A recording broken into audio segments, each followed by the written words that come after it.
he made the point at that time.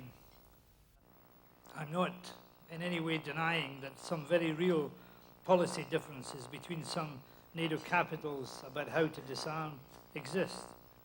Nor do I downplay the difficulty that we experience in NATO in achieving consensus. Far from it. All of this has been damaging to the alliance, both here and in Europe. I read the US press, and I know perfectly well when we're taking hits. But this is damage above and not below the waterline, because the alliance, now coming through a crisis which could have been profoundly damaging, is in much better shape than the pundits would dare to allow.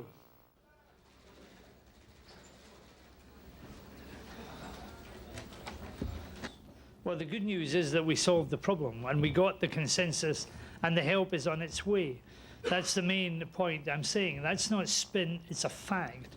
Of course it's spin, positive spin, to say that that is good news for the future, but I strongly believe that it is.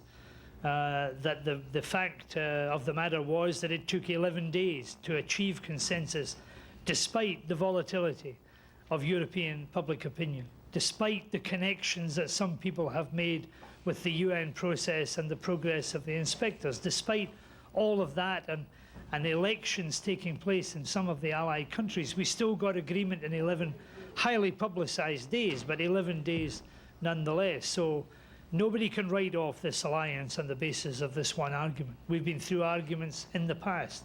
We'll undoubtedly have arguments in the future.